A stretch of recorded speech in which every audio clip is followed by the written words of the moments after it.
Ito po ang pahayag naman ni Lacson dito po sa pagkakahuli kay kay Congressman Saldico. Kapag nasa Pilipinas na si Ko at pinayagan ng korte, plano ko siyang ipatawag sa pagdinig kasama si Gutesa at ang mga dating sundalo upang malaman kung sino ang nagsasabi ng totoo, sino ang kalahati lang ang sinasabi at sino ang nagsisinungaling. Alam mo, ang ganda ng mga plano mo, Lacson eh, no? Ang plano ni Lacson kasunod ng pagkakaresto kay Saldico. Una, Lacson, tingin ko ito ay ano natin ano muna natin yung mga sinabi niya. Nahuli na si Saldi.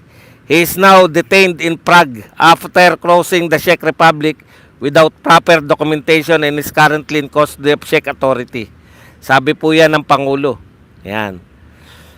Ayon kay Lacson, may halagang maipatawag ng sabay-sabay ang mga pangunahing personalidad upang mabuo ang kabuuan larawan ng issue, lalo na't may affidavit at testimonya na. Okay. Matatandaan, yan na, yung 18, no? Okay, wala po kami problema. Natutuwa nga kami na naisip mo yan, no? Na pagsabay-sabay ng iharap at malaman na kung sino ang nagsisinungaling. Alam mo, Lacson, hindi ka yata updated sa mga pinagsasabi ni Saldico, no? Para naman ma-update ka. Kawawa ka naman kung nagkataon. Wala pong magkakakontra silang sinasabi. In fact, mga tauhan ni Saldico yung mga 18 ex-marines na yan. At ang sinasabi nila ay corroboration sa sinasabi ni Saldico at corroboration sa sinasabi ni Gutesa. Na sila po ay nagdi-deliver ng mali-malitang pera sa utos ni Saldico. Binibigay po to sa mga malalaking politiko katulad ni BBM at saka ni Martin Romualdez, no? Baka nagkakamali ka Lacson, nakala mo makikita mo kung sino nagsisinungaling.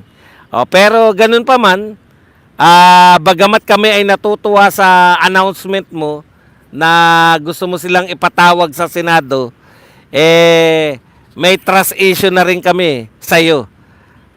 Matatandaan po natin, sinabi mo na rin yan sa pagyayabang mo. Lacson, yan po mga hamon mo na iimbitahin mo sila sa Senado. Yabang na lang yan para sa amin. Wala pong ano yan, wala na pong katuturan yan dahil tingin namin nagyayabang ka na lang. Sa totoo lang, sinabi mo rin po yan, sinabi mo rin na iimbitahin mo si dating Speaker Martin Romualdez at sinabi mo rin iimbitahin mo si Jabit Singson. Pero, wala ka naman. Pag malapit na yung petsa na sinabi mo na iimbitahin mo sila, imbitahin mo si Martin, imbitahin mo si Chabit, ni imbitasyon yata, wala kang binigay kay Martin. Biglang ang sinabi mo kay Martin, natatandaan ko, ang sinabi mo lang, interparliamentary courtesy. Di ba? Yan yung problema May interparliamentary courtesy kayo sa mga congressman, pero wala kayong courtesy pagdating sa pangalawang pangulo. Yung pangalawang pangulo ng Pilipinas, pwede nyong imbitahin, pwede nyong gisahin diyan sa Senado, no? Pero yung House Speaker, bawal nyong imbitahin. Okay.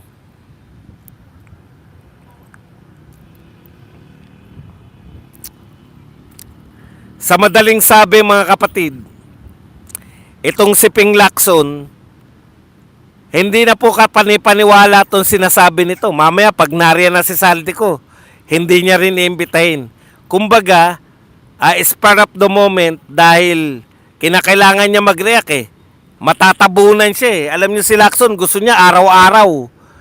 Gusto ni Lacson, araw-araw siya na nasa balita pagka hindi siya nag-react dyan, puta, kawawa naman siya.